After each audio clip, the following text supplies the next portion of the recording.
Ladies and gentlemen, thank you for tuning in today to today's event. We are running the German-Danish Business Awards today.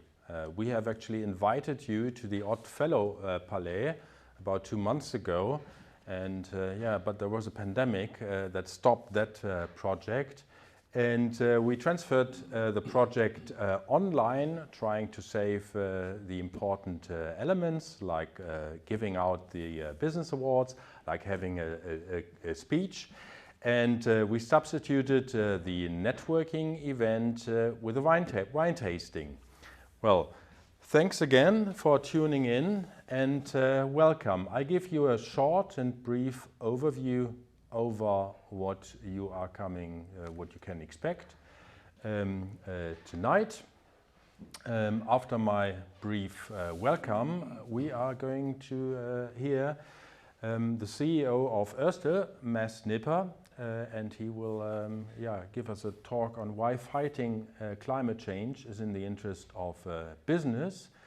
After that, 20 minutes, we are going to have our award ceremony. It's going to be the German Company of the Year and the Danish Company of the Year. That's going to take us about 35-40 minutes, and from 6 o'clock we are going to run a wine tasting. You should have received 4 or 5 bottles actually of wine and German sect, and well, we're looking forward to having this wine tasting then from 6 o'clock. I would like to mention and name our sponsors tonight. We have DHL, we have Grenke, Trolltech, Natural Acoustic Solutions, and Turner Erwerbsråd that are supporting this event tonight. Thank you very much for that. So I am still on time, 17:04, and I'd like to introduce to you Mads Nipper, the CEO of Ørsted tonight. You have an agenda. I do. You do have an agenda, fighting climate change. And thank you for coming here tonight and giving your take on climate change and what business's responsibility is in this fight. And we have agreed, or you have agreed, to taking questions actually. Absolutely. The idea is that you're going to talk for about 15 minutes, and we're going to have time for a few questions that you can ask using the chat function of Zoom. Mads? Thank you so much, Reiner, and thanks a lot for the invitation. It's always nice to be invited out. It's admittedly would have been a little bit nicer if there were more people in the room, but at least we have the opportunity to interact, hopefully also with a few questions, and I'm happy to hear you have both the awards and the wine tasting afterwards. It's always nice to be invited, and especially if I'm invited to talk about something which is very dear to my heart and to the heart of the company I work for, which is climate change.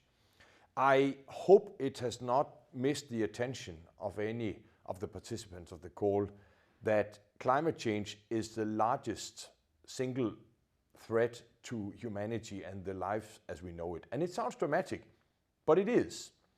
And I think the number of climate deniers has actually gone radically down because just this year we've had the IPCC report saying that there is no doubt that climate change not will happen but is happening. There is no doubt that it is human or man-made, and there is no doubt that there is an urgency to do something about it. I actually don't think I need to talk much more about the fact that climate change is something we already see. Just look at the floodings, tragic floodings with many deaths we had in Central Europe this year. In Southern Europe, over the last relatively few years, an area sort of close to the size of Denmark, it has converted into desert because of drought. We see increasingly violent storms. We see many cities being dug up because they are being prepared for extreme rainfall or even flooding. And we see the monsoon in Southeast Asia, we see droughts in California, China, so on and so forth. So this is not something that we are only going to talk to our children and grandchildren about if we are to explain what on earth have we been doing for the past 30 or 50 years, letting those emissions get out of control. it is something for our lifetime as well. Is this just something for the politicians? Because obviously they're the ones who primarily meet at COP26 and in the United Nations Climate Week. Yes, it is to a very large extent the responsibility of politicians. They're the ones who set the national determined contributions.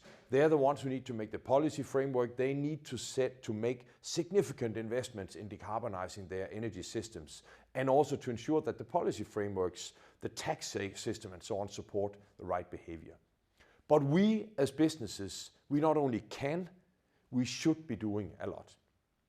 And that sounds like a negative thing, we have to. And yes, the answer is we also have to. Out of sheer obligation as somebody who acts in society, like we don't take bribery, we don't use child labor. Now we soon, very soon, if not already, have to say we don't conduct our business in a way that leaves behind sort of a greenhouse gas emission higher than it absolutely needs to be. So if I should point to some very tangible reasons why fighting climate change is fundamentally a good idea for business, they would be, amongst them would be some of the following. If you start with a slightly negative or defensive angle, you are at a huge risk of not having a business if you don't take proactive action on fighting climate change. Because there will be things like a carbon tax, there will be things like a regulatory sort of pressure on saying if you don't do this, you're not allowed to do your business. There will be customers who will say, we simply don't want to do business with you. I can say that for Ørsted, for example, where we have a sort of very ambitious decarbonization program of our supply chain, if our suppliers don't use green power by 2025, we will question whether we should do business with them. Likewise, there will be consumers who will say, if you cannot prove to me you have a lower footprint of your products, we won't buy your product. So there is a real risk that not only will you be paying real money to fight the combined impacts of climate change that is happening because you need to sort of prove your buildings, you need to do risk management, but if you don't take action either because of laws, because of taxes, or because of consumer reaction, you could find yourself out of business in a relatively limited number of years. But it's not just bad and a threat that is hanging over our heads. On the contrary, there are many opportunities. Just look at what branding impact you can gain if you say, I'm a front runner in my industry. Just look at the consumer position you can have if you can say, I'm actually now giving you a product where you with a better consciousness can eat, whether it is meat, buy power, buy cars with green steel, whatever have you. And if you take that one step further, you can even say you can create entirely new markets. Like the transformation for the company I'm privileged to work for, Ørsted, we went from being a sort of a financially not very healthy fossil fuels energy company.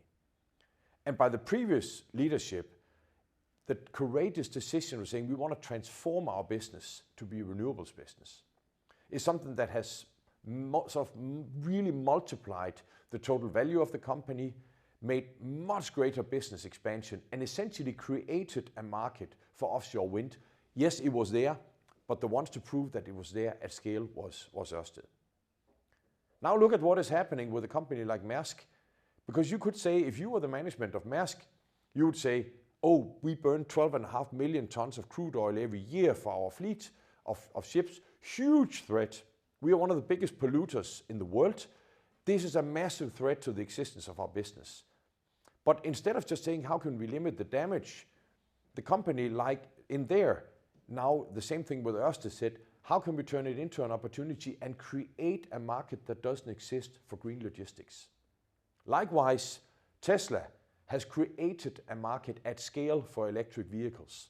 But I would claim that it's not just the Ørsteds, the Maersks and Teslas of the world.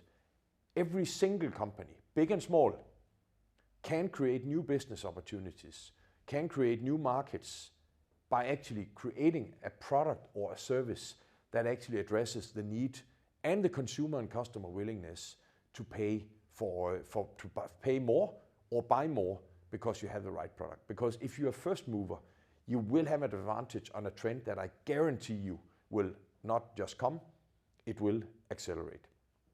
But let me also turn to investors, because if you fundamentally are decarbonizing your value chain, if you have a net zero pledge, if you are taking real actions, not just in words, but in action as well, you can actually not only attract more investments, because I can tell you that the ability to attract investors for a company that is fundamentally sustainable, not least on climate action, is substantially larger than, for example, if you are an oil major whose business is fundamentally unhealthy or wrong.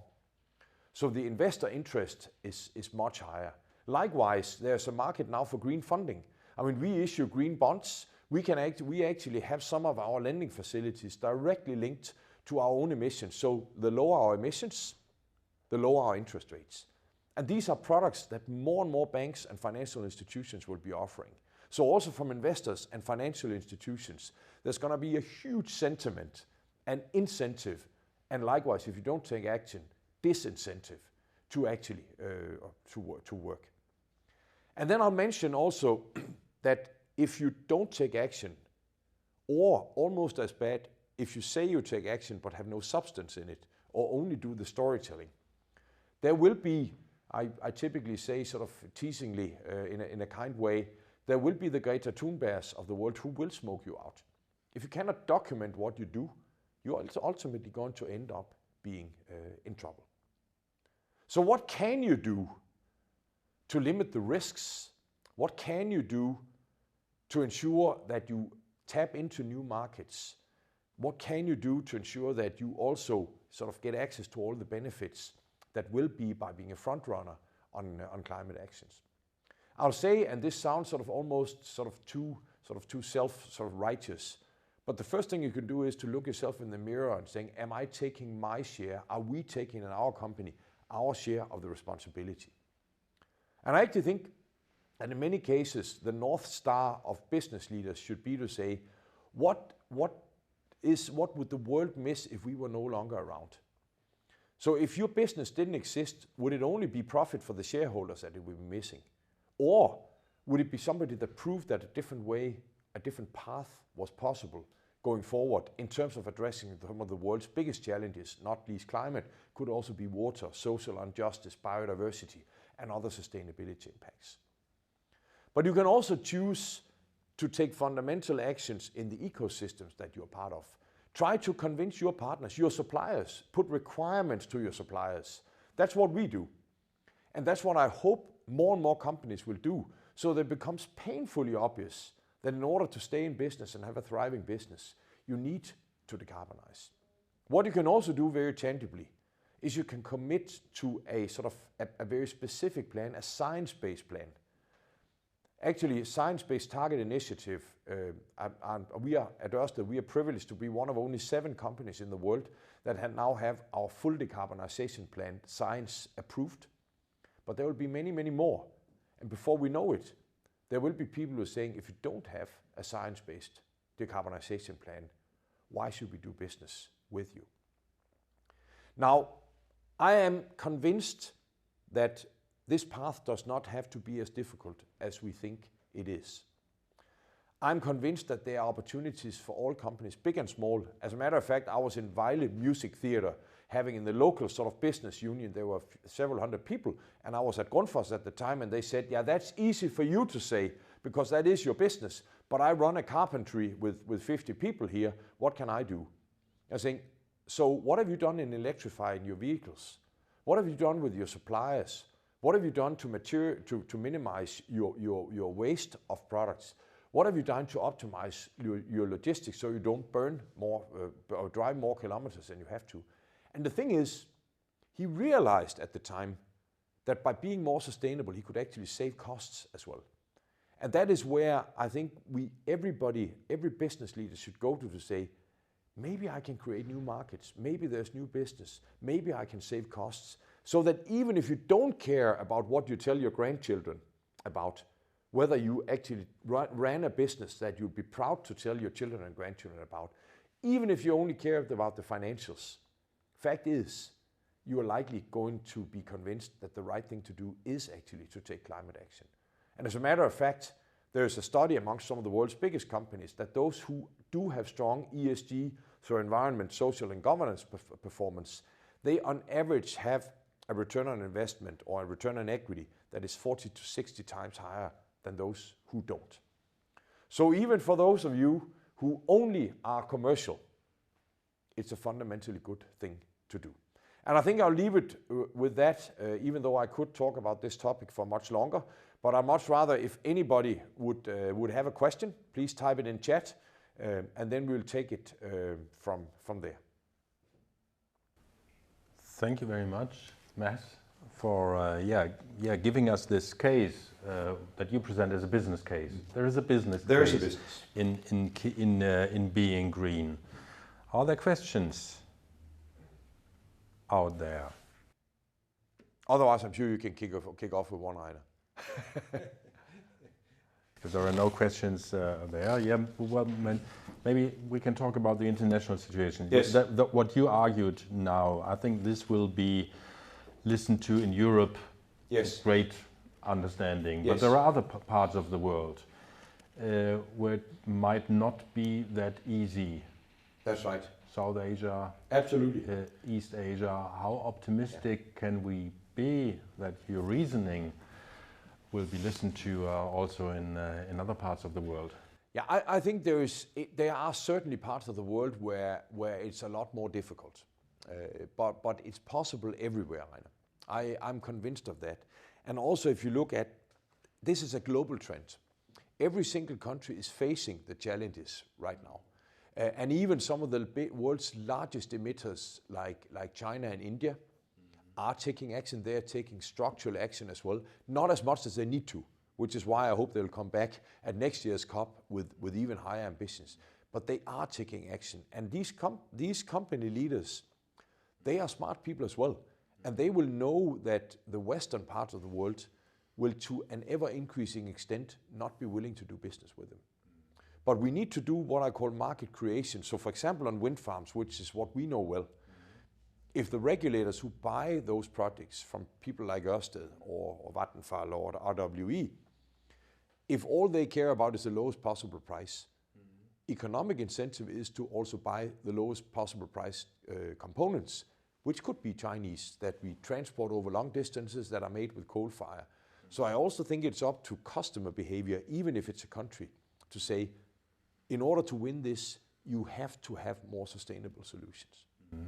So the solution really comes from consumers and from businesses. It does. To the bigger extent than from governments. It also comes from government, because one of the most effective ways, if I could have one big wish for Christmas, which unfortunately I know I'm not going to have, it is a global carbon tax. Because that would create an immediate economic incentive for everybody to do the right thing. But of course, unfortunately, every single country, they are afraid of losing the jobs if the others don't take it. So if the international organization could, if they could agree on a global carbon tax, that would be the biggest breakthrough of humanity. So I think we've broken the ice here. There are lots of questions. Yes. Question of choosing. Yes. Now I can take the first one where it's saying, how do you judge customers or partners' willingness to pay more for sustainable solutions? It's a fantastic question, because that is difficult.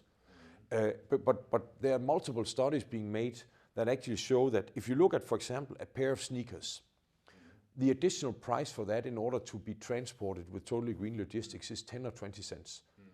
A car made fully of green steel is only a few $100s of additional price. And likewise, you can continue. So what the end consumer will buy is a ridiculously small amount.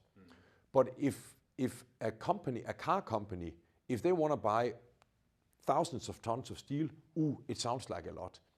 But if you look at in average in Europe, on average we consume 300 kilograms of steel every year. That would be the equivalent of $30 if it was all green. Then we would decarbonize an entire sector, one of the biggest emitters.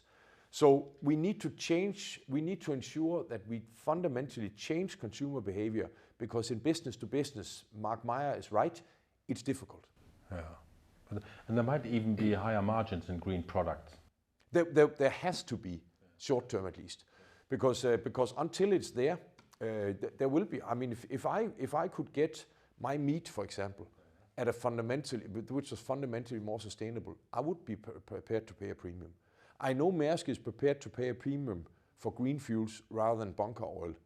But ultimately, the consumer, so the end consumer, needs to pay their price, but we need to have that trickle back into the value chain so that it really gets out to the consumer. Mm-hmm. Well, there are a few more questions. Maersk, where you have actually touched upon Maersk. Yeah, so I can take the answer. What opportunities do you see for Ørsted in Germany in the coming years? I can only say huge opportunities. Yeah. Germany has one of the biggest needs to decarbonize in Europe. Germany just upped their ambition by 2030, green power from offshore energy from 20 to 30 gigawatts. And that's a lot. That's a lot. And that means that the opportunity both to build offshore, to build onshore, but also to help big German industrials. We, for example, just made a power purchase agreement with BASF, the world's largest chemical company. There's multiple opportunities, also in green hydrogen, which you can make from green power. So for those sectors where you cannot electrify, you can actually make green hydrogen or green fuels, and this is something where Germany is probably the single biggest opportunity in Europe for Ørsted. Yeah, and for Denmark. For Denmark in general. At a whole. Yeah, I think we have 2 minutes left here. We want to take another one. Yeah, I think I can take the last. You have seen an upcoming standard, so we can follow a framework to have a green calculation doing the same way. I think the best bet is the science-based targets. I know it's not sort of a very detailed standard, but one of my big concerns is that the world, and especially corporates, they will say, oh, it's easy for me to decarbonize. I can just buy offsets. Somebody plants a tree and then I'm off the hook. Mm-hmm. You need to do everything you can to actually reduce your emissions first, because that's the only way you can get science-based approved. And that's what's difficult, because I could go out tomorrow, any company in Denmark could go out tomorrow and buy offsets. Many of those offsets are unfortunately not real. And that means that the only tangible way you can really decarbonize, and that is what science-based targets will help you do, is to reduce, and then only offset the last parts and be damn sure you buy the right offsets that are actually substantial. So there is a framework, and I can only encourage everybody to look into SBTi or Science-Based Targets Initiative. It's the best we have, but I'm sure at a national level there will be frameworks as well. Great. Maybe as a final mention, we do not accelerate the amount of green energy. What's your take on this? What's Ørsted doing to accelerate the development? You're right. The world can only move too slow on having more green energy. But it's also important to say, and we of course have a commercial interest in that. So we will do everything we humanly possibly can. But it's also about, really the biggest constraints right now is to make land and seabed available. In Denmark, we just had one of the large offshore projects, Hesselø, postponed because of sea conditions. The Omø project was postponed because of a frog that could be endangered. And full respect for that, we need to protect biodiversity.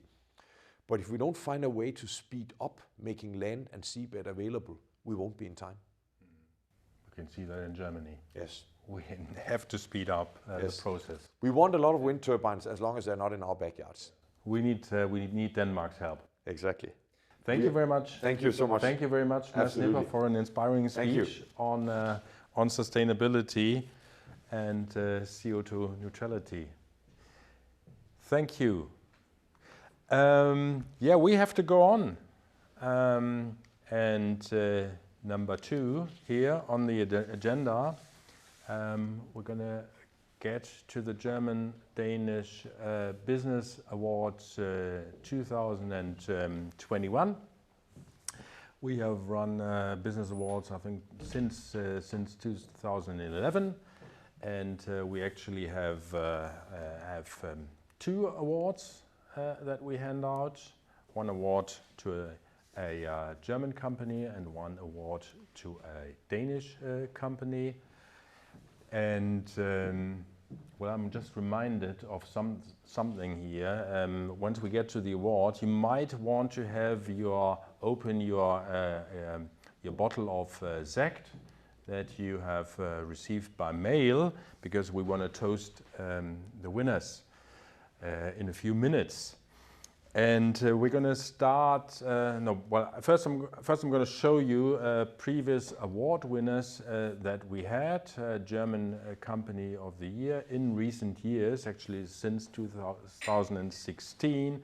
We had Bayer, Böhringer, Beckhoff, Dachser, Züblin, and Lidl, which was last year's winner. And on the other side, Danish companies that have done well. In Germany, we had Morsø Jernstøberi, we had Bestseller, we had Arla Foods, Ser Energy, Ramböll, World Translation, Grundfos, and last year's winner, Trolltech Natural Acoustic Solutions. We run with 3 criteria for the award. We are looking for his stories about innovation, about investment, and about, of course, success. That is what companies are about. They have to have success and they have to earn some money. So that is also a criterion. We are finding our winners through a system that combines online voting and jury voting. That's a 50-50 process here, in which both contribute to finding the winner. This year we had 659 votes cast online on our website. I will just introduce the jury to you. We have the 2 ambassadors with us, Susanne Hüllelund from Berlin, the Danish ambassador to Germany.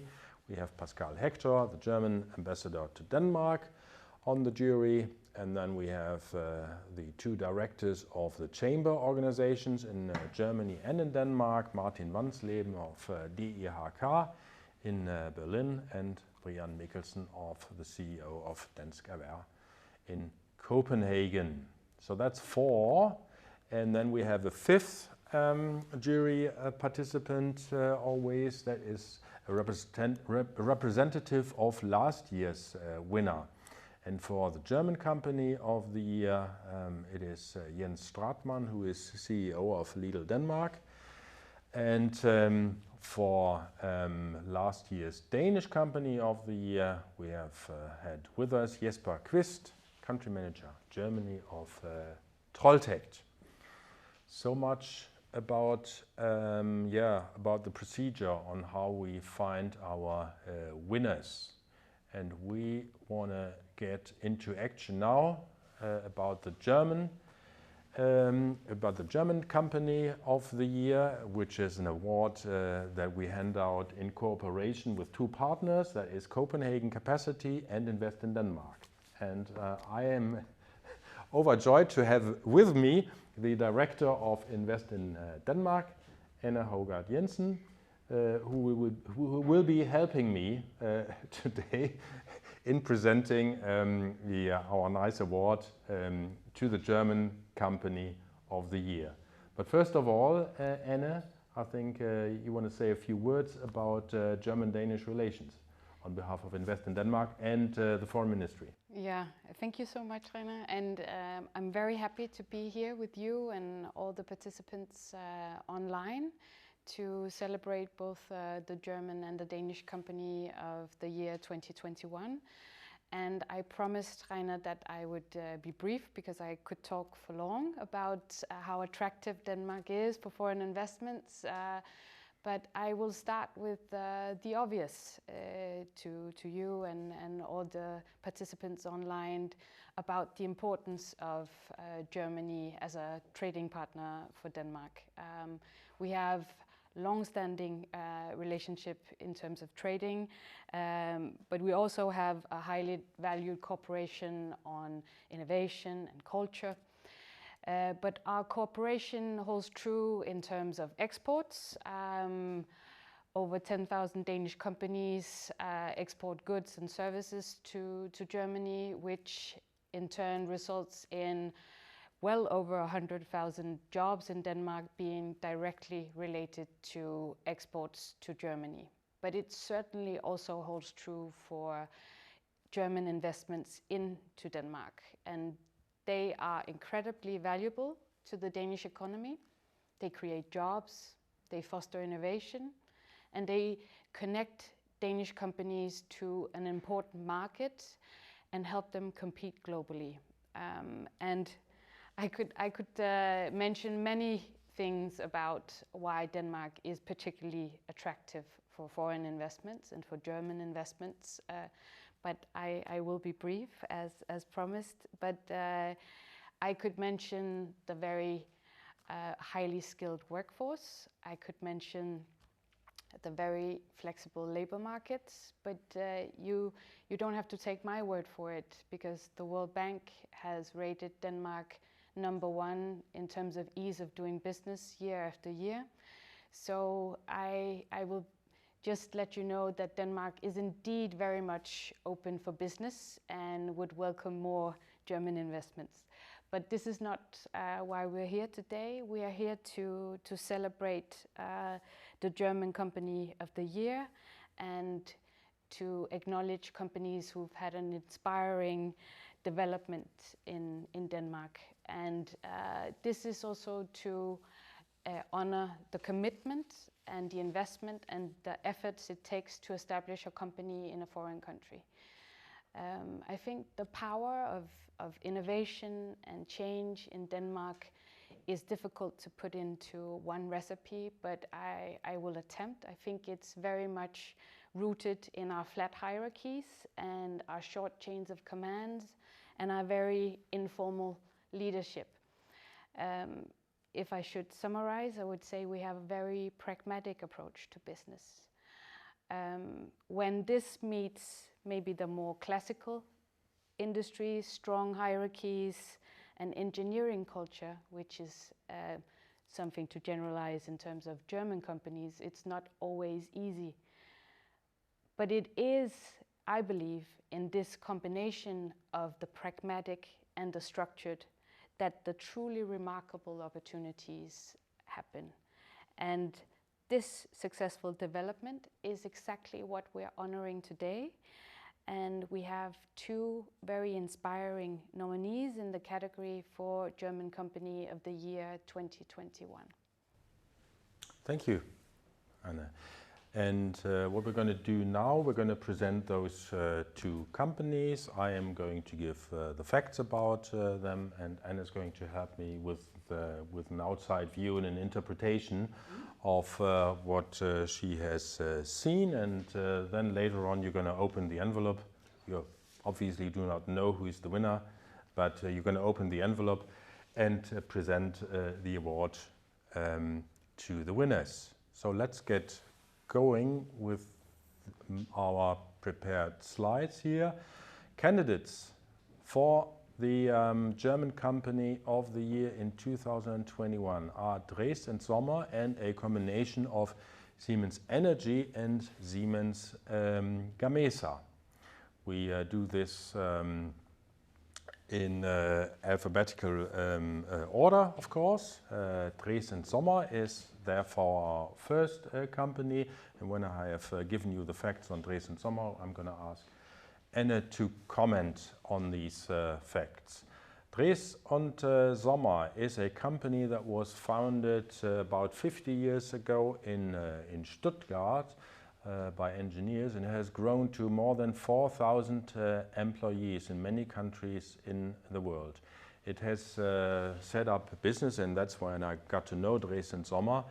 In 2011, they opened an office in Copenhagen in order to service the Northern European markets. The company on the whole has had 14% growth on average over the last 5 years, quite impressive. They are coming, of course, from the German market with German standards and German construction standards, and they're trying to combine that with Nordic solutions, which of course benefits the Nordic markets, and of course also goes back to Germany and other markets that Drees and Sommer is active in order to improve the services there. I give you two of the projects that they have been involved in Denmark, the Fehmarn Belt link. Of course, they're actually working on. They have been working on two tickets, advising the company Fehmarn AS on the procedures in Germany, the so-called Planfeststellungsverfahren. They have advised there, and they have advised Deutsche Bahn on the other side of the Fehmarn Belt link. Bispebjerg Hospital is another project they have worked on in Denmark, providing software in order to manage the project there at Bispebjerg Hospital. Dresden Sommer has very much a green footprint, and well, one of the characteristics of that is that they have been founding members of DGNB, Deutsche Gesellschaft für nachhaltiges Bauen, which is kind of a certification organization that certifies green buildings, and Dresden Sommer is one of the companies that are introducing this concept to the Danish market, thereby helping to reduce CO2 emissions in Denmark. Buildings stand for 30% of global CO2 emissions, and therefore this seems to be very important. What would you say? Yeah. Well, I'll start out assuring you that this is not part of the selection criteria, but Dresden Sommer is practically a neighbor to the Danish Ministry of Foreign Affairs, where Invest in Denmark is located in Christianshavn. So they're off to a good start also. But I think Dresden Sommer is a solid example of German know-how in engineering and infrastructure projects, and how they contribute to good solutions in Denmark. You highlighted it, our previous speaker, Mads Nipper, highlighted how the sustainability concept is also good business, and Dresden Sommer are a clear example of their work to help buildings and construction to be more energy efficient and reduce our carbon footprint in that way, is a part of why this company is very interesting and offers very interesting solutions. I also want to highlight what you highlighted, their important involvement in the German section of the Fehmarn Belt. So not only is there a clear connection in terms of investment in Denmark, they also contribute to the very physical connection, important infrastructure connection between our two countries, which will have great significance for the two nations. Okay, great candidate. So let's go back to the presentation. Siemens Energy and Siemens Gamesa Renewable Energy, as the company is called in full. Well, this is actually, obviously it's a story of two companies, but both companies spun off of the huge Siemens concern, and both related. Actually, Siemens Energy on a global scale holds shares in Siemens Gamesa. In Denmark, it's two legal entities that are working side by side, and obviously also cooperating a lot. Siemens has been in Denmark for over 100 years, and one of the acquisitions that Siemens made, or the biggest acquisition that Siemens made, was Bonus Energy in 2004. In 2004, Siemens acquired a very fine, high-quality wind turbine maker, Bonus Energy, that at the time had 800 employees. And that company was bought. Siemens brought in industrial know-how and grew the company to 25,000 employees worldwide. There was a merger also, a merger with Gamesa, specialist in onshore wind turbines from Spain. So that is the company, as it is called now, Siemens Gamesa, since 2017. Together with Siemens Energy, those companies employ 5,700 employees in Denmark on 4 main locations. There is a lot of research into development at Siemens Gamesa, and there is also offshore wind park related R&D at Siemens Energy in Denmark. Let's look at one of the products, or the product that is in development at the moment. The next generation wind turbine with a rotor diameter of 236 meters. That is more than 2 football pitches. Quite impressive. Siemens Gamesa has installed wind energy to the tune of 112 gigawatts. That is saving 250 million tons of CO2 per year. Investment in R&D at Siemens Gamesa runs at around 800 million Danish kroners just during the last financial year. I'd like to mention one particular project, and we talked about it, or Mads Nipper talked about hydrogen, and the idea to convert green energy or green electricity to hydrogen, and green hydrogen.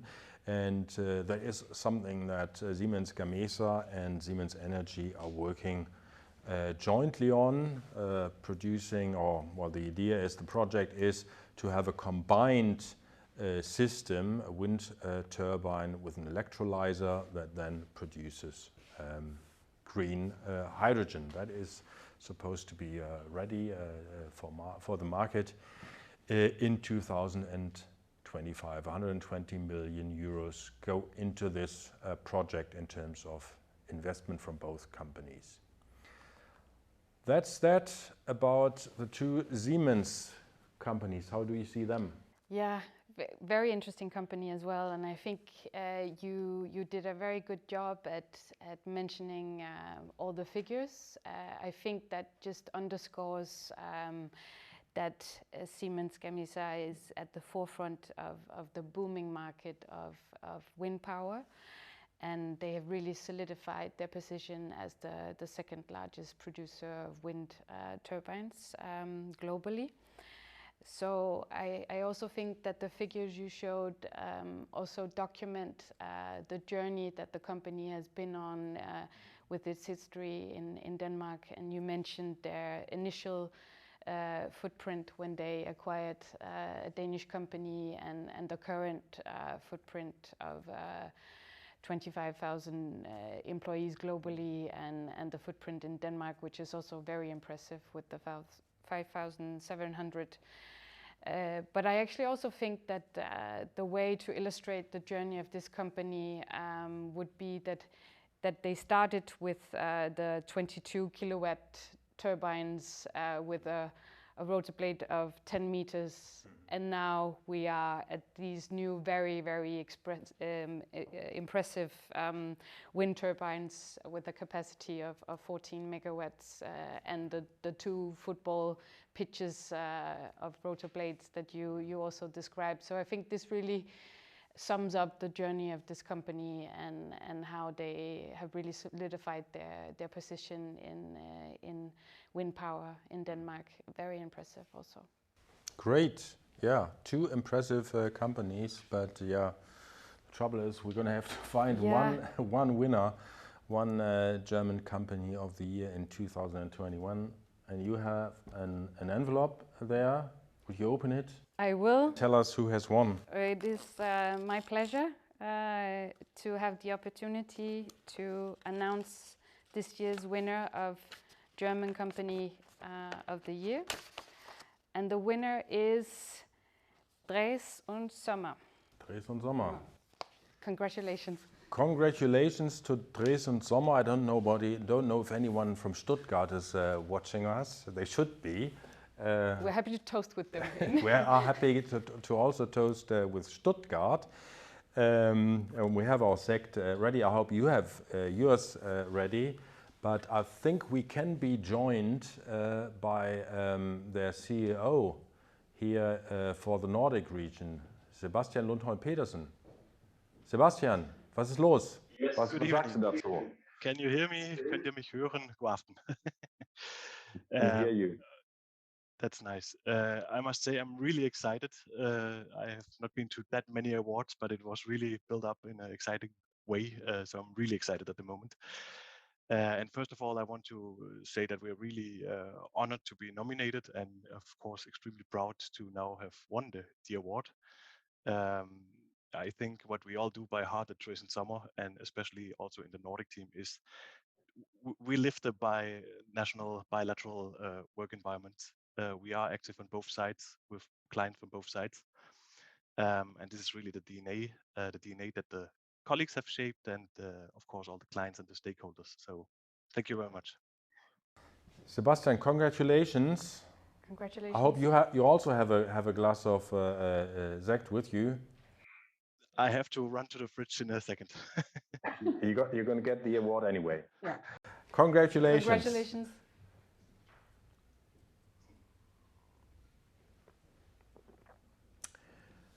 So, one award given, one to go.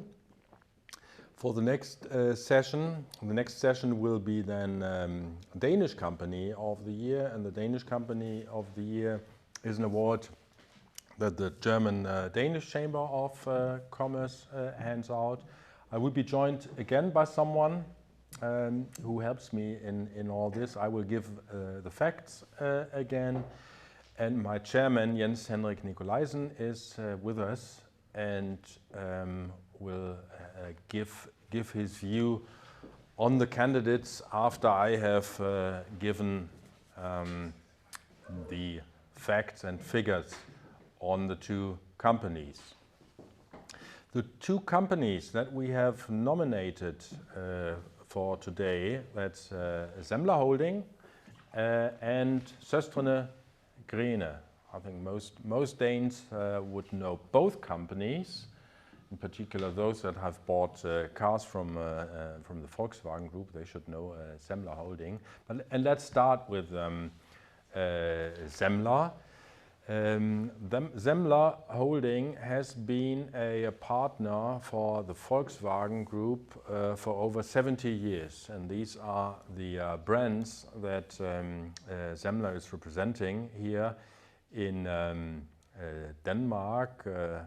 Some of them you know, some of them you might not know, but of course all the major brands of the Volkswagen Group are present here: Porsche, Audi, Lamborghini, also McLaren, Volkswagen as the main brand, Skoda and Bentley as the premium brand, and of course not to forget Seat from Spain. Semler has seen tremendous growth recently, just over the last 10 years. Turnover has doubled over the last decade to 15.2 billion Danish kroners. And Semler is a major partner really for the Volkswagen Group in terms of electrification and digitization. What you see actually is, I think this is the Q4 e-tron, or is it?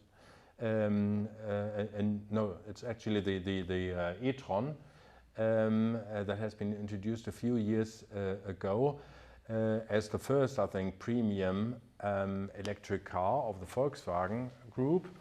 And Semler plays an important part in the introduction of these cars, and Semler is the group's arm in a test market, because Denmark is ahead of Germany in terms of electrification and digitization, and reports back and helps Volkswagen to understand this emerging market of electric cars.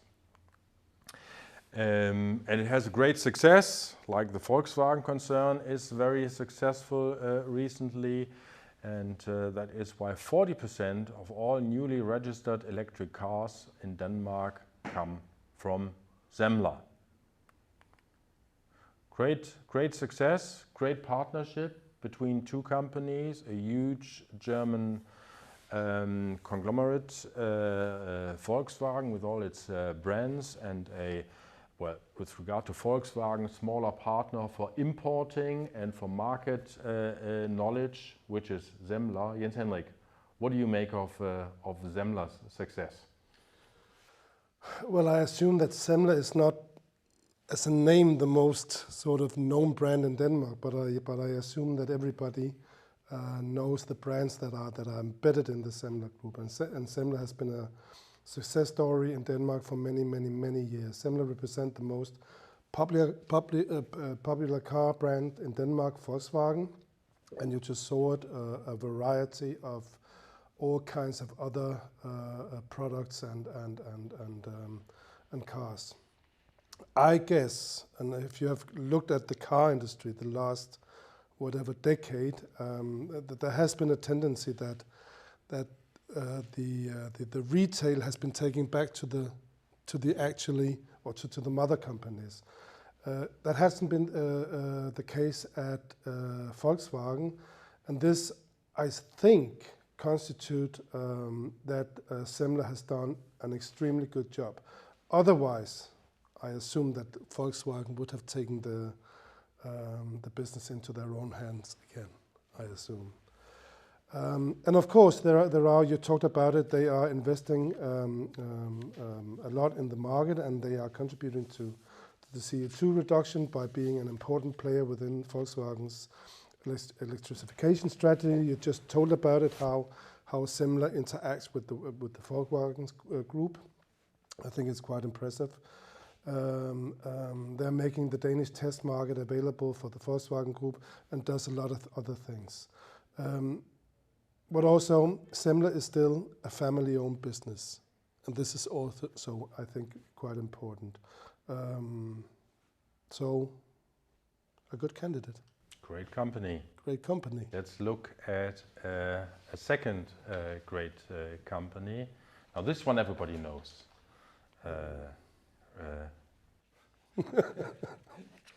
At least in Denmark, and many in Germany. I go there a lot to buy stuff for my family. Søstrene Grenes, all over the world, Handels company. They run 240 shops in 15 countries, and what you can see here on the pictures, of course, some of the products.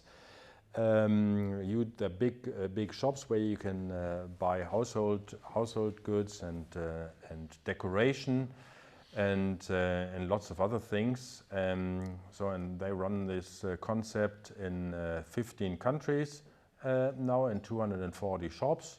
And Germany is very big for them, or has become very big over recent years. They started with their first shop in Hamburg in 2016, and now they run 54 shops all over Germany, and which is about the same, actually it's precisely the same number of shops that they have in the home market in Denmark. There is an ambitious expansion strategy for Germany. More than 100 shops shall be opened within the next 3 to 5 years.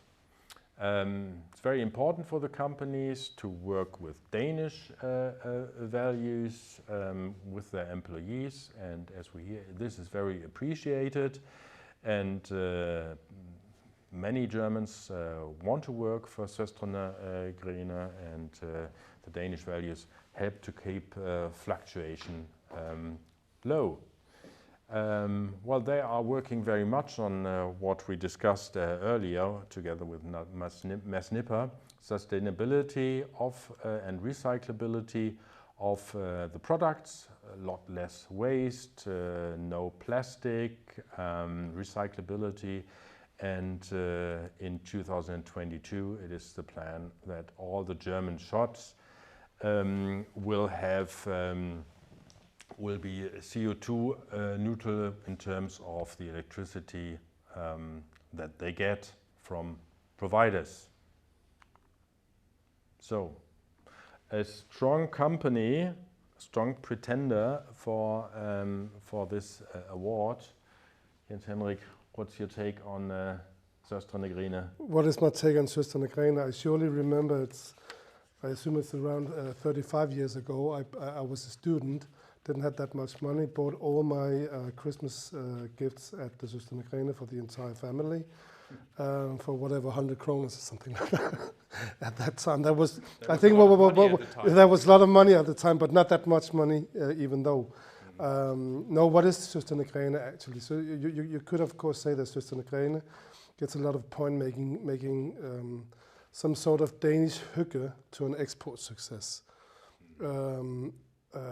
What they actually do, they do actually offer good quality, decent design at affordable prices. They are achieving profitable growth, which is never easy. I mean, no mention, but there are other contenders on the market which are not doing that good. Søstrene Grene are quite successful on that market. I never ever really experienced who those two sisters was, but I think it was aunts of those who established the company some 40 years ago in the 70s, as I remember. But even though the company, they are working on sustainability and on lowering their carbon footprint, they take responsibility. Mads Nipper told about it. I think it's worth having that strategy.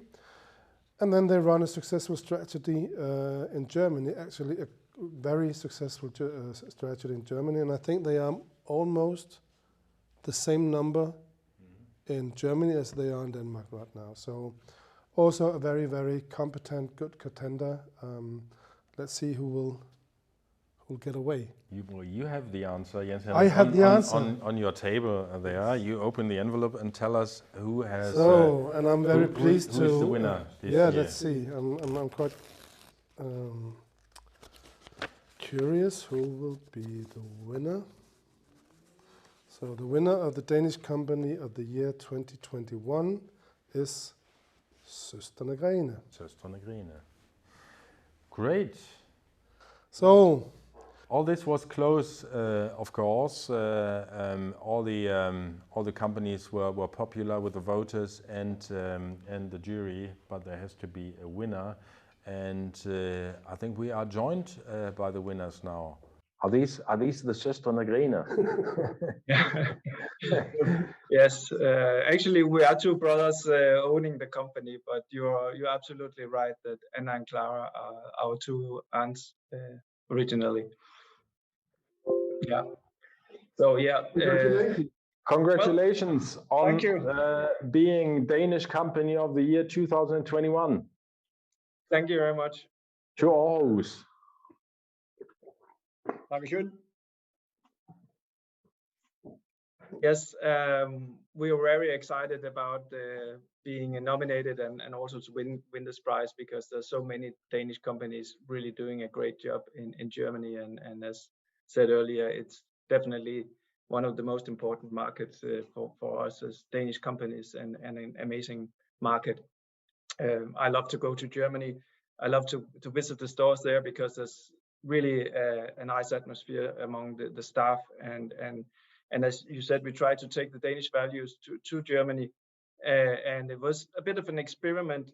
In the beginning, we were told that Germany was a very, very difficult market, and that we should try to avoid Germany. So we actually went to France before Germany, because we thought that Germany would be too difficult for us. But when we opened the first store in Hamburg, we had, I think, more than 10,000 customers coming in within a few days. So it was really, really well received, and I think the way we work with all the Danish values and the Danish hygge, as you said, and the kind of Nordic aesthetics kind of appeals to the German women, especially, I think, and we have just been really well received, and And also online, Germany is already our biggest market, and we do see some really big opportunities. While Denmark is a market already finished for us, there's not much to do more in Denmark. There's still so much more we can do to Germany, and it's really our dream to make Germany our biggest market also in the future, and to take Reiner out to more German customers in the coming years, and we look very much forward to doing so. And there's so much we need to do with the whole digitalization going on. Retail is definitely a challenge business. There's a sustainability agenda, also a lot to do to make our business sustainable for sure.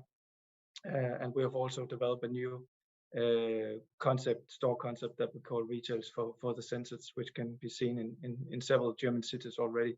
So we're also trying to keep on top of the whole development going on now in retail for sure, and we hope that we can continue this amazing journey in Germany in the coming years. Thank you. Mikkel, just a question. Can you tell a little bit about is the perception of Reiner different in Germany than it is in Denmark, or is it equal, or how is it? Well, we are obviously a more new player in Germany, so I think we have a bit of a difference in the perception. I think many, in Denmark we are really an institution, and we're just starting to get there in Germany. So what I hope is also that we'll create this kind of special memories around going to Reiner for Christmas or for special occasions and so on. So we can still see that our brand awareness is still relatively low in Germany. It's really, really big market, obviously. So there's still a long way to go there. And I also think that the German customers are really critical about everything, about the quality and the sustainability agenda and so on. So we get we really have to stay on the tip of our toes to keep up also with the German demands for what we need to do. So, but as far as I can see, we have a really positive, the Germans see us in a very positive way also because they associate Denmark with, going on a holiday and many positive things really. So that's the opinion, or that's what we're seeing in the moment. Yeah. Great. Good to hear. Thank you. It's good to hear that Germans are demanding, and it is also good to hear that they appreciate your Danish values. All the best for you in the future. And well, thank you to everyone who has been with us today, to all the four companies. As said, there can be just one winner in each category, but we had 4 excellent nominees with great stories that we have really loved to tell you here tonight. We are at the end of this part of our program. I said earlier on we were planning on doing all this at a palais here in Copenhagen, Otfellow Palais, and we exchanged the networking session at the Otfellow Palais for a wine tasting here tonight. And we are going to have a very short technical break, I think, now here. A couple of minutes, and then you will be rejoined by Jørgen Krüff, who will guide you through the next hour of wine tasting. We are going to taste 4 wines, and we are going to also meet the 4 wine growers in Germany that produce these wines. So stay with us, and I see you in 5 minutes. Thank you. So welcome back. Thank you for staying with us tonight here. We've had the Business Awards, and now we've arrived at another interesting part of our program, which is wine tasting. 4 German wines, 3 whites and 1 red. And I will leave all this to you, Jørgen. Thank you. Our esteemed partner for many years. Yes. Our kongelig hofleverandør. I think it's for 10 years. Is it 10 years we've been working together? We started with a tasting with Eger Müller and the Danish wine grower Peter Sisek. Yeah. Producing a wine in Spain. I remember that very well. Yeah. Well, it is, Cheers, I think, thank you. Thank you for joining us, for being partners here in this wine tasting. We tried this last year in December 20 for the first time. Right. And this time it's going to be 4 wines, and we're gonna see the wine growers and talk to them. We are, yes. And we are starting with one of the leading biodynamic wine growers from Germany, from the Rheingau, Peter Jakob Kuhn. I suppose that we will have his son, Peter Bernhard, joining us. If we could get Peter Bernhard, is he online? Yes, I'm here. If you can hear me. Yes, we hear you.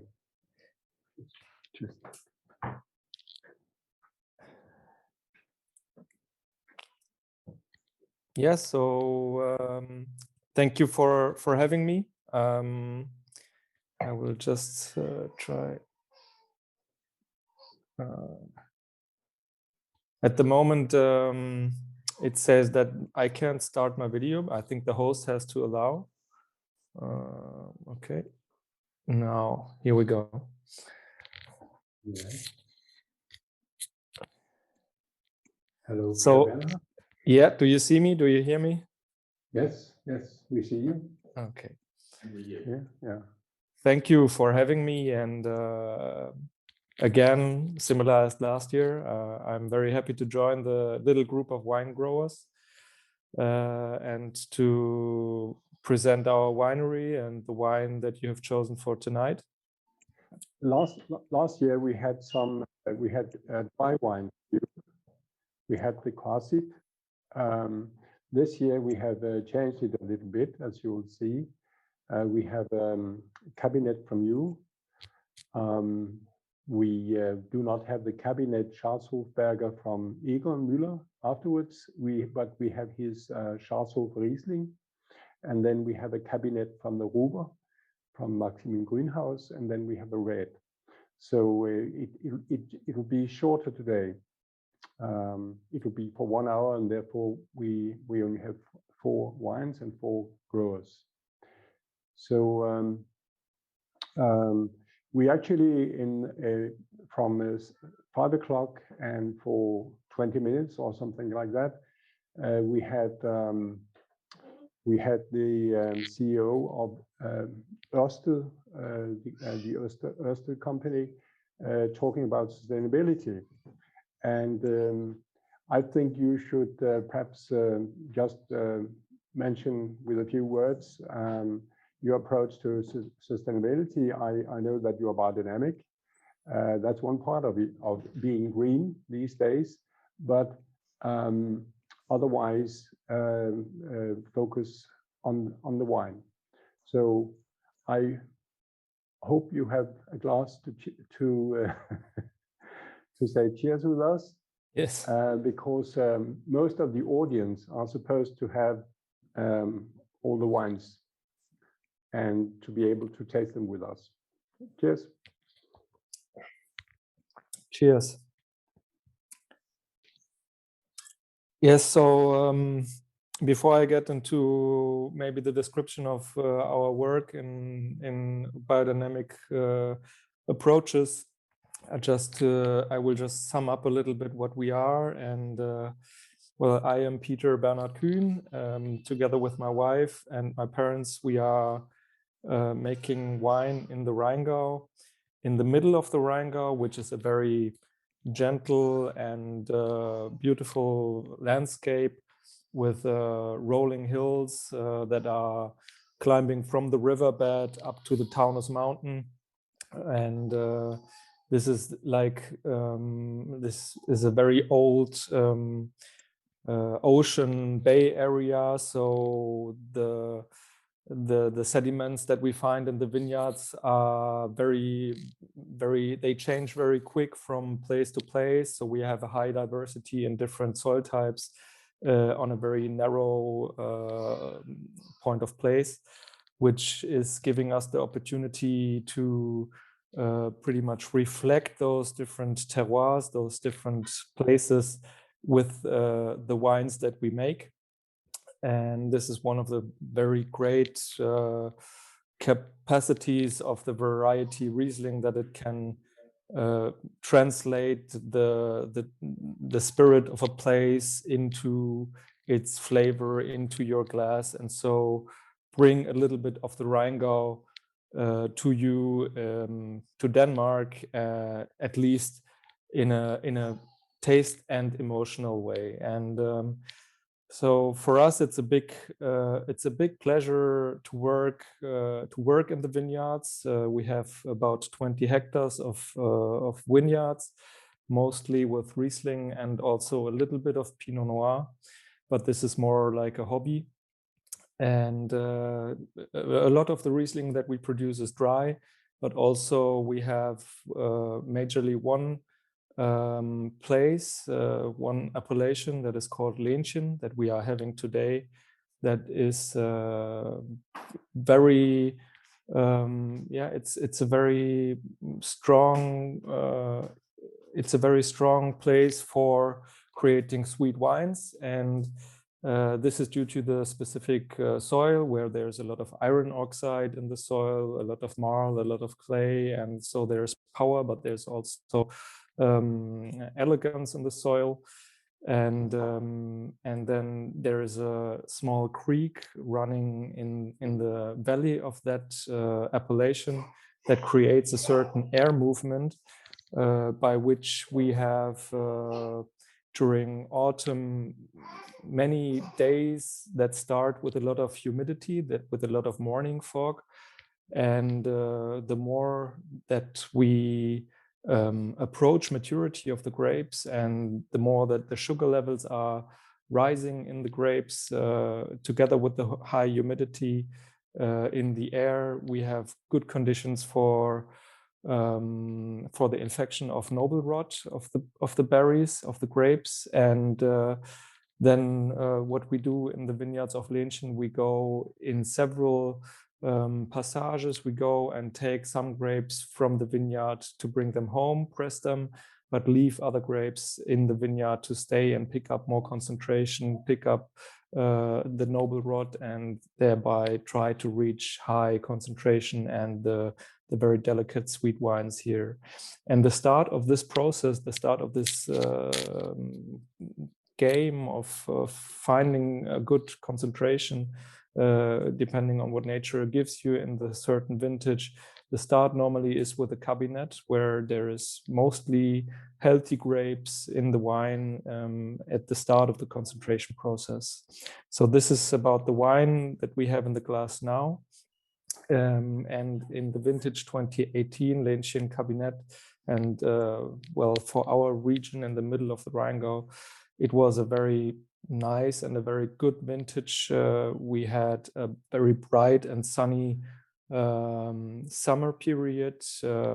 It was, when we look at it in retrospective, maybe the first vintage of a trilogy that was marked by a very bright summer.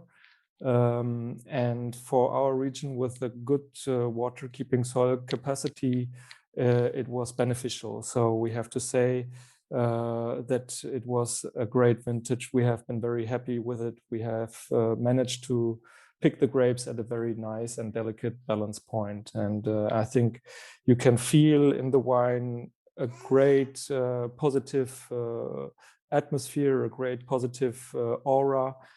It is nicely balanced. It is not dominated by sweetness. It has a good acidity. It has a nice texture, and that's normally what we try to achieve. That we have wines that are in a very nice proportion with the different elements that build up the personality of the wine.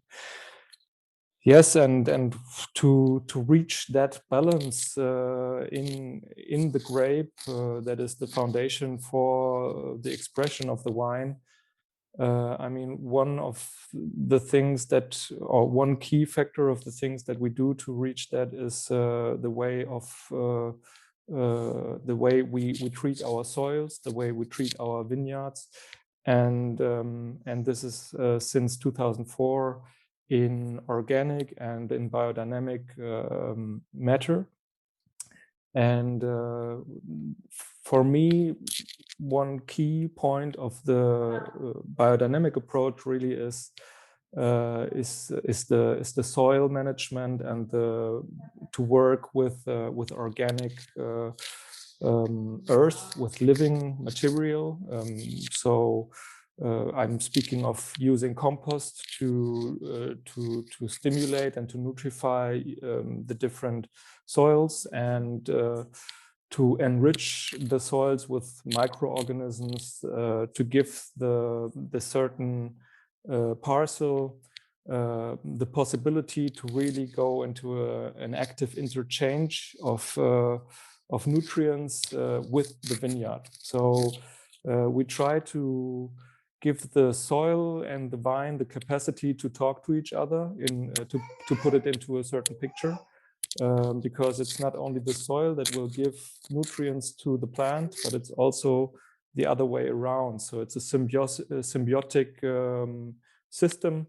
The plant takes energy from the sun through photosynthesis and assimilates that will 50% of those assimilates will go through the roots directly into the soil and be nutrients for the microorganisms, and those organisms will, in reaction to this, take elements from the soils like potassium and other elements that the plant needs to grow and build up aromas.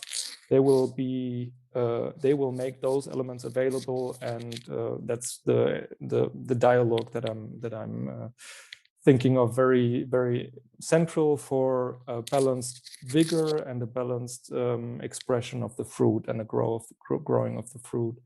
So yeah, that's a little bit the technical the technical approach of this living soil, but it goes down when you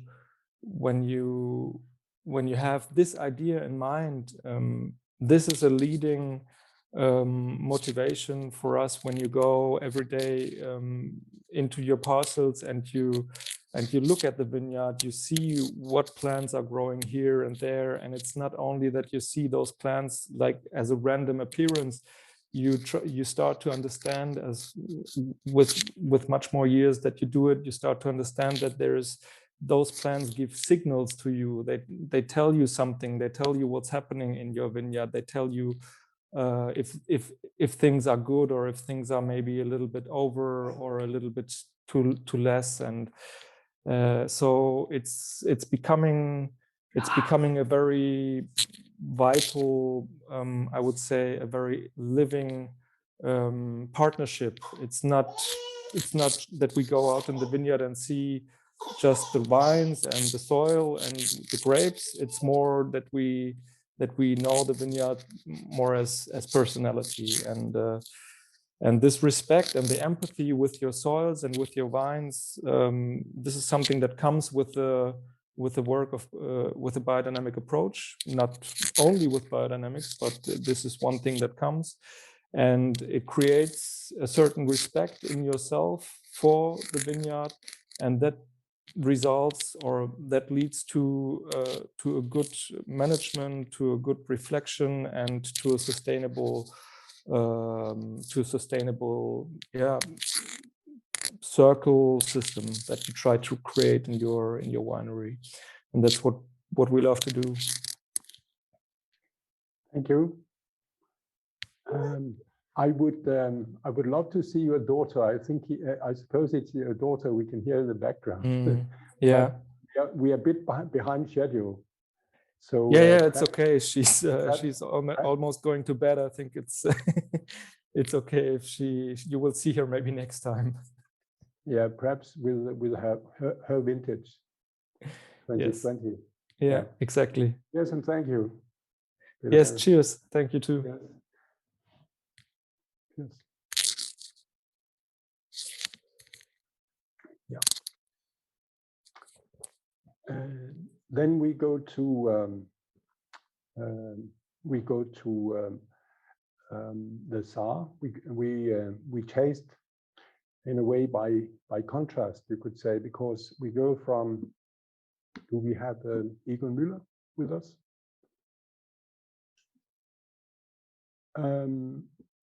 Yeah.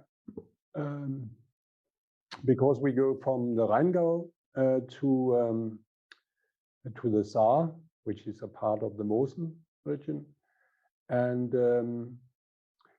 when I say that we are tasting in a way by contrast, it's because there is a very distinct difference in the character when you go from the Rheingau, which are more powerful wines, and then when you go to the Mosel, you get wines that are generally lighter, but they have a lot of finesse, and probably some of those expressing this in the purest way are the wines produced in the Saar and by Egon.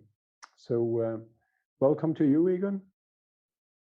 We have your Charles Riesling here, 2020. I don't know which wine you have in your glass, but cheers to you. Welcome. Cheers, cheers. I didn't get a chance to get me a glass because I had awful trouble getting onto this meeting. We have a very bad internet connection. So you came from Paris? No. It was because of COVID. The event was cancelled. Yeah. So I was here, and it's just that today our internet is very, very slow, and I had real trouble getting onto this meeting, and I hope that I stay there, because before I've been on, I believe I was on a couple of times, but then I was kicked out again. So we better get on. Yeah. Thank you for the information about the 2021 vintage that you sent us. It's good to know already what we can expect, and to have also the description of the vintage. It sounds interesting with the 2021 vintage. And now, as we are having the 2020 vintage in our glass, I think it could be interesting to hear how you compare 2020, 2021 to 2020, and also 2019. Well, that's there are three completely different vintages. 20 and 19 have been rather hot. 20 is a year where we have very little botrytis. We have ripe grapes, but since there was no botrytis, the sugar levels didn't really get into the Auslese bracket. And in 2019, there was plenty of botrytis, so we were able to make very good selections. We have plenty of Auslese. We even have Trockenbeeren Auslese. So 21 is again completely different in as much as it was a rather cool year, with the exception maybe of the month of June, which was very nice and gave us a good quick flowering. But then in July, we had the big rainfalls that devastated the Ahr region and plenty of the Eifel hills. We are maybe a little bit on the outside, so we were not really hit, but we had much more rain than is good for us. And that brought on a very big pressure of mildew. And then August was quite cold. I've heard it being said somewhere that it was the coldest August for the last 30 years. And whenever you have cold August or cold September, you can assume that you will have high acidity. And that's probably going to be the hallmark of the 21.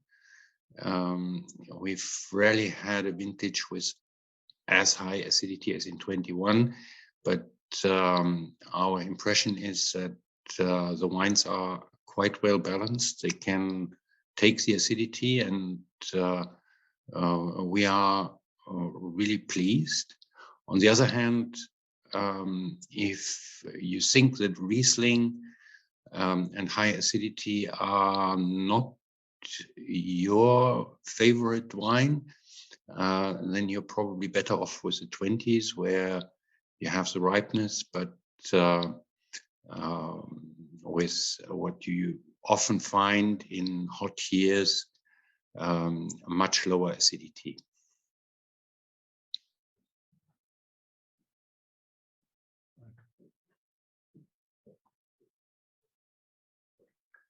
So do you expect that there will be any wines in the 21 vintage for the auction, the Versteigerung in the autumn? Oh yes, oh yes. We have a very nice Auslese Gold Cup that is really something special. There is Spätlese from Wiltinger Braune Kupp, and of course our cask of Cabinet Alte Reben. Mm-hmm. And for a future auction, maybe some Trockenbeeren Auslese. Wow. So you managed also to produce Trockenbeeren Auslese in 21. Yes, it was quite difficult because our picking team was almost half made up of people who were harvesting for the first time with us. And so it turned out quite difficult to train them and to manage them. And so we decided to have two teams. One that was led by Veronica with the best pickers, the most experienced, or it was an all-woman team. And the other team came after them and picked whatever they left us. And the first team only went for the really dry botrytis grapes.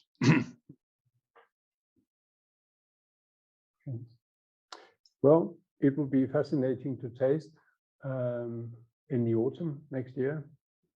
I look forward to that. And also to tasting, of course, your normal range. And when do you expect that this will be possible? Well, we thought that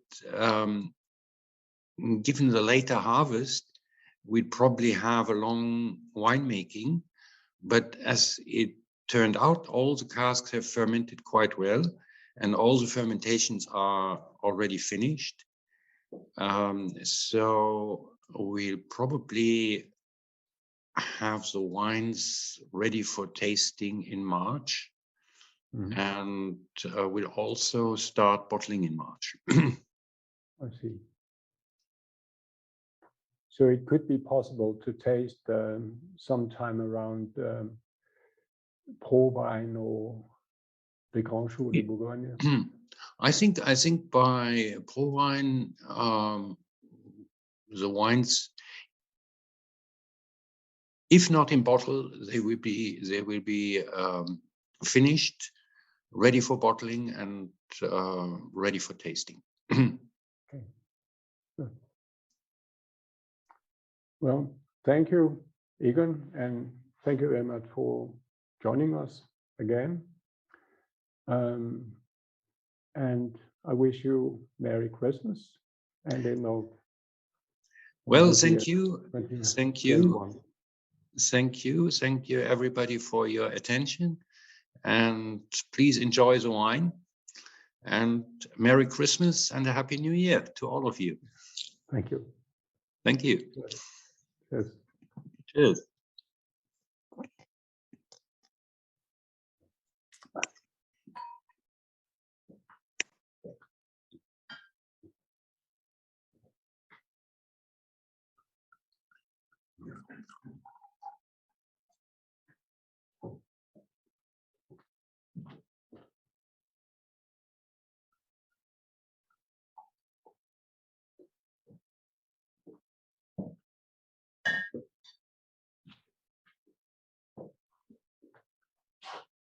Hello, Maximine.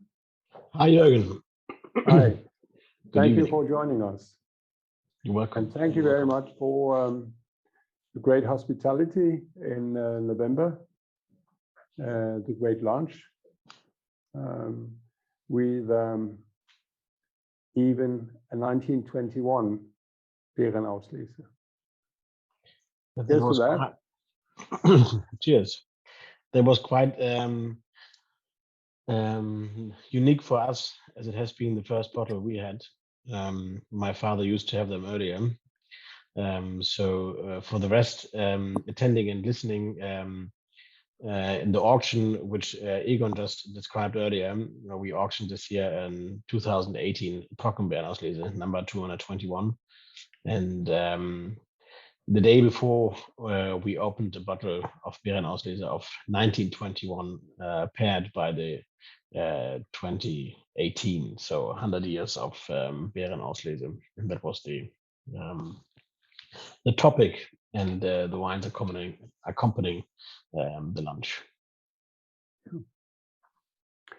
And as far as I understood, you produced 11 different Auslesen in 2018. Even more, I think.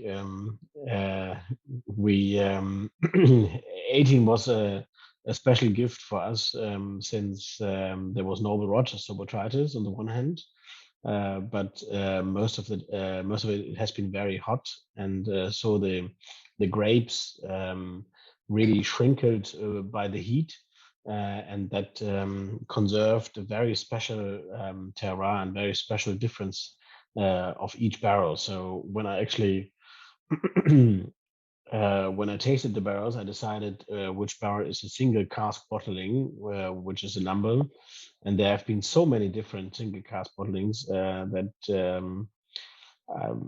I decided on making more and more single cask bottlings until my father and our cellar master told me it's probably a little bit too much, but finally, if you have a gift like in this year, you just have to take it. And there's quite some beauties in the treasury for some smaller vintages. Well, the Auslesen are, of course, fascinating, but what we have here is your cabinet, your 2019 Absberger tasting cabinet, which I think is outstanding value. I think actually in general that German Riesling from good producers, from good growers, are outstanding value if you compare the quality of wine you have at the price with many other wine growing regions. But I think it would be good to hear about the Absberg, because last year we had when we had this online tasting, we had one of your should we say Ortsweine, and this year the idea was to go a step up.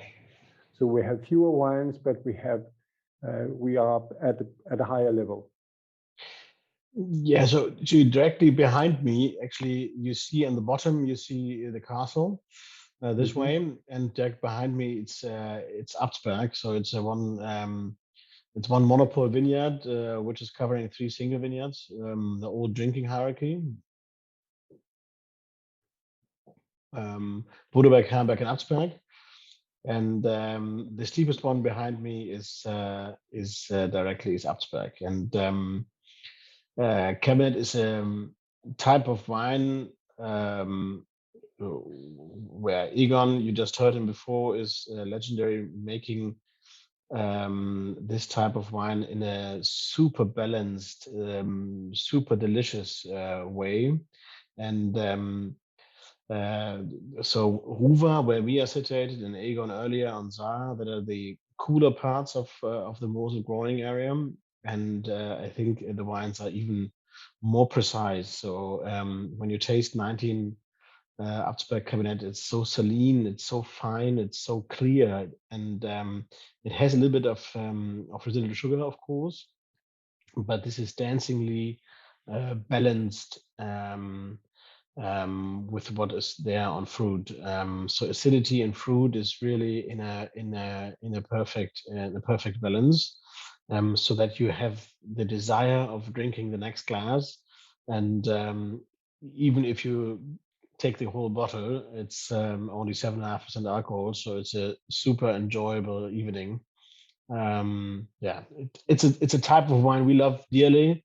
It's our actually more and more our aperitif wine instead of sparklings, because when people come for dinner, they're often a little bit exhausted, and then they have like the power from the fruit. They're awake and open for the day because of the clear acidity, and they don't have a lot of alcohol, so they are still fresh. And that's for us a perfect situation to start the evening. At the same time, it's we're so now it's on. Tschüss. Hello. So they're going to bed now. So it's a perfect start in the evening. And yeah, a great wine. And as you said, it's in a second way, it's a super price relation, since the aging potential is decades of this type of wine.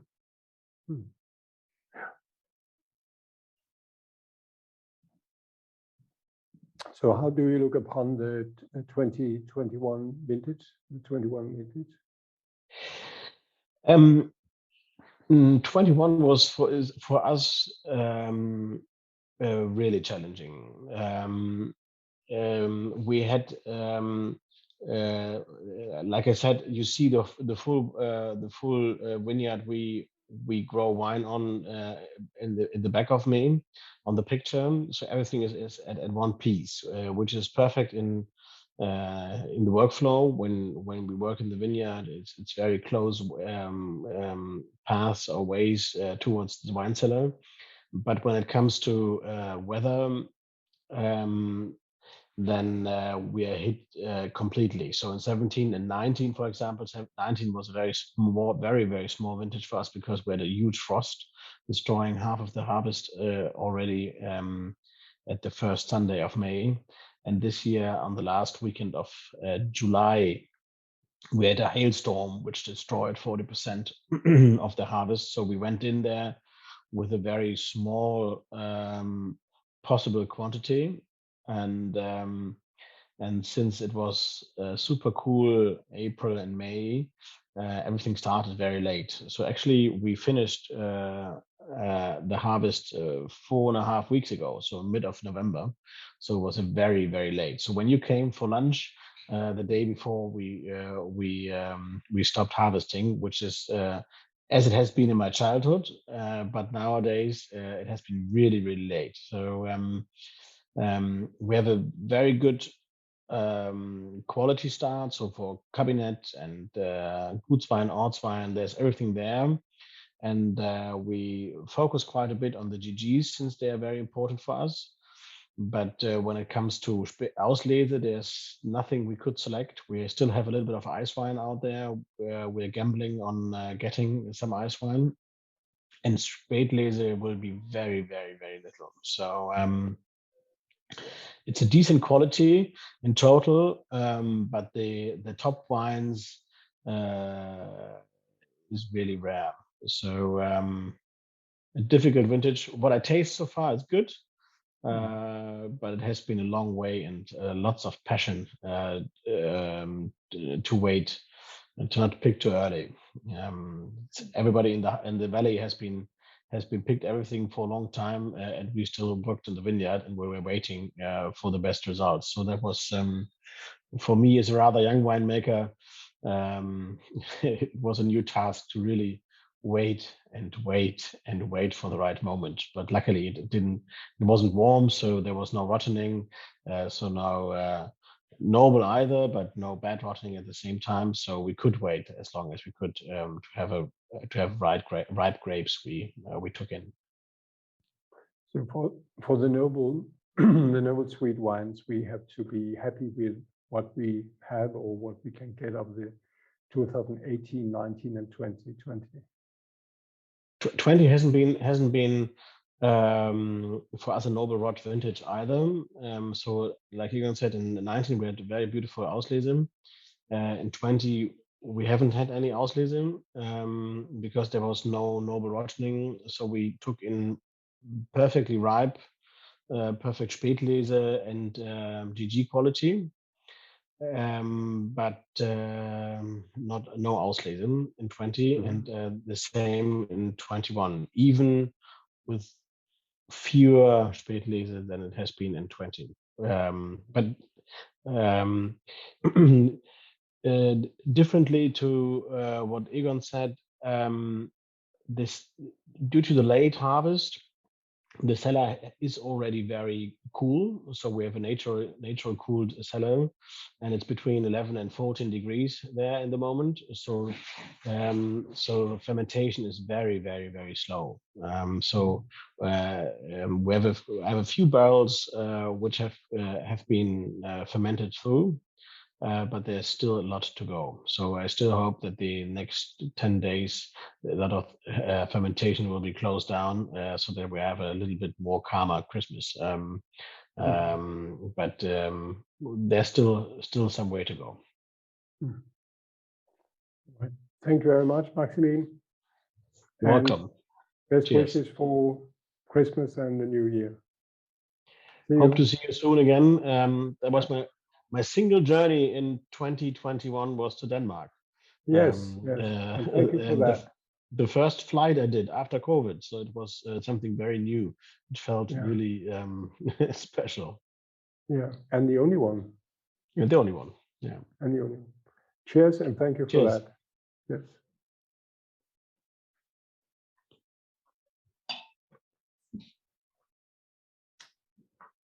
Yep.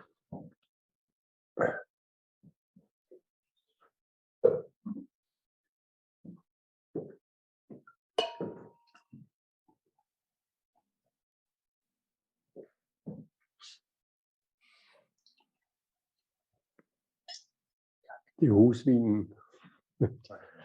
Skal vi sætte den her, eller vil du tager en hel flaske?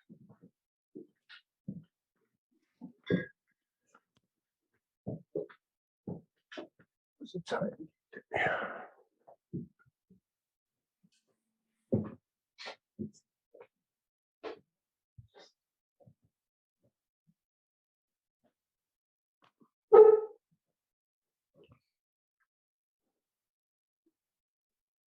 Det er Vincent. Ja. Okay.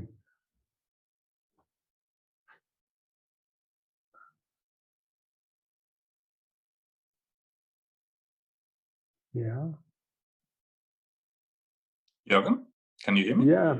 Hello. Perfect. Hi. Hello, Vincent. So you managed to arrive in time. Yeah, I just came home, but I finally made it. you were on the road, I understood. Yeah. Yeah. All right.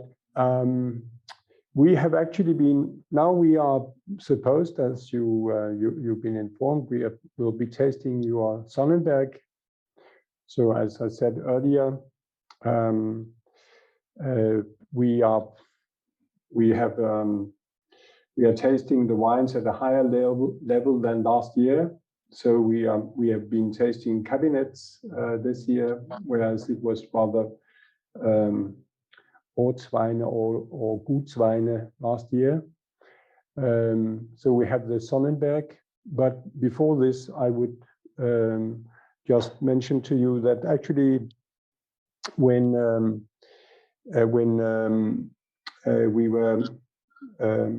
we had this Deutsch-Danish Wirtschaftspreise, when they were when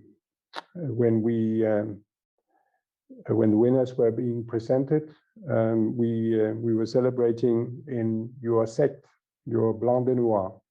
So we've already had Pinot Noir from you, but in a white and sparkling version. And I don't know if you know, but it has actually got very, very good press here in Denmark this year. You can see it on our website. If you go in our calendar called Smagninger, if you go into our calendar, you will see on this day, today, the 14th of December, you will see there's a link, press, and it's showing some of the press that you had this year, not only for this, but also for your Pinot Noir Rosé Brut, and also your Chardonnay, actually. So as we have had this, and we are rather focusing on your red here, like last year. Last year we had the 2017 Toray. This year it's the 2018 Sonnenberg. Now, you could perhaps tell us a bit about the red wines you're producing. We understand that you are successful with producing Pinot Noir, no matter if it is white sparkling or rosé sparkling or reds. But when did you, at your family estate, when did you actually start producing Pinot Noir, growing Pinot Noir and producing wine from this? And from where would you say that it took off with the quality of these wines? Well, so Pinot Noir always has been an important part of our vineyard surface area. In the meantime, we have like 25% of our vineyards planted with Pinot Noir, and it's still growing, so we still plant Pinot Noir. It's by far the most important red variety we grow, and it's also in our whole portfolio the place number 2 in varieties after Riesling, for sure. Like you mentioned, we produce from Pinot Noir a lot of sparkling wine, the white one and the rosé, and also reserve. But mainly we use it for Pinot Noir red wine, and we produce this also in 3 different quality levels, and also 2 different single vineyards, and one of those we're going to taste tonight. Yeah, you're actually producing 4 or 5 red Pinot Noirs, because you have the quality you call R, and you also have Mandelgarten. But what would you say is special with Sonnenberg? Because Sonnenberg is the most well-known of your wines in Denmark. the Pinot Noir or Spätburgunder Sonnenberg. What can you tell about the location and so on?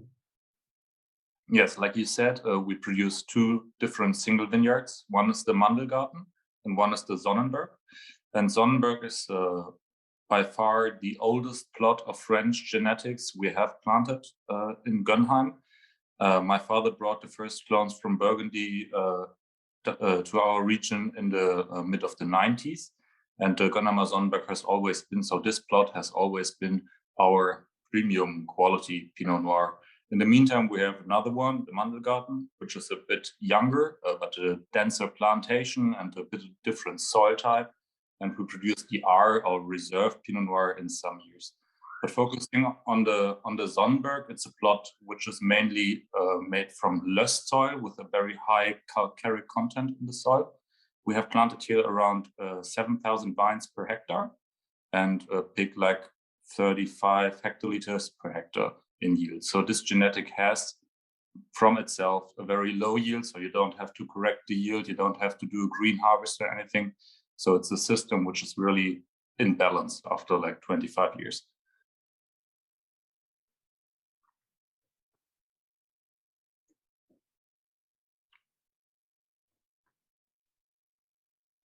How would you compare the recent vintages? Now we have in 2018. I think we have 4 qualities from you. We still have a little bit left of the Gönheimer, of you could say the Village wine, and then we have Toray 2018. We have the Sonnenberg that we have in our glass, and we also have some of the special cuvée that you call R, actually. And how was the situation in 2019 and 2020 for your Pinot Noirs? How would you describe this? Well, what we have. Yeah, well, what we have in our glass now, it's 2018, which is quite a stunning hot vintage. So compared to that, 19 was also quite warm, but much lower in yield. And yeah, the wines are a bit higher in acidity, a bit more feminine, lighter in color. And 2020, I'm quite happy so far. What I tasted in the barrel, we haven't bottled any of them yet, but we're planning for January to bottle the first for the Gönheimer, the first batch from 2020, which is always aged in big oak casks. So the development of the wines is a bit different, like for the single vineyards, which are in small barrels. And the 18 vintage we have in our glass now is by far the warmest and richest Pinot Noir vintage we had the last couple of years. And this wine is aged also in small barrels for 18 months with around 20% of new oak. So the development of the wine, I would say, just begins now, but the aging potential is probably another 10 years or more. When your estate is run biodynamically and it's Demeter certified, but when did, as far as I remember, it was your parents that that converted your the estate into organic farming, and then, but when was it converted into biodynamic farming? Yeah, so my father overtook the estate in the early 80s, 1982. He overtook from his father. And in the same year, he changed to organic farming. And a couple of years later, he always tried to join Demeter and getting the biodynamic certification. But Demeter just started to allow the winemakers to join Demeter in 2006 because they had a problem with the alcohol. And before that, they just certified organic and biodynamic food and agriculture. But since 2006, it's possible to join as a winery, Demeter, and so we are members since 2006. Mm-hmm. Okay. So does this mean that it's only from 2006 that an estate, a biodynamically run estate in Germany, could apply for the Demeter certification? Yeah, exactly. It wasn't possible before. Yeah. So we started with the first experiments of biodynamic preparations around 2003, and in 2006, Demeter decided to get the possibility to open for the wineries, and so we took this opportunity. Okay, which wines will you be bottling? Which Pinot Noirs will you be bottling in the 2020 vintage of the red Pinot Noir? Will you we're going to bottle the whole portfolio besides the R. So we'll have the Gönheimer Spätburgunder as the easiest quality. We will have the Thorey Spätburgunder in the middle range, which is the negative barrel selection from our single vineyards. And then we will have the best barrels from the single vineyards, the Mandelgarten and the Sonnenberg. So 4 blends. Okay. And have you any comments on the production of your sparkling wines, your sect or champagne method wines? What is in the future of these? Now we have the Blanc de Loire. We also have the Pinot Noir Rosé. We have also the Blanc de Blanc. The Brut Nature. Just a few words because we are actually a bit over time. A little bit over time. Yeah, for us, sparkling wine production has been an issue and a big topic since the early 80s. So my father already started to produce sparkling wine. After I overtook the estate in 2015, I tried to get a bit more focus on the production of sparkling wine.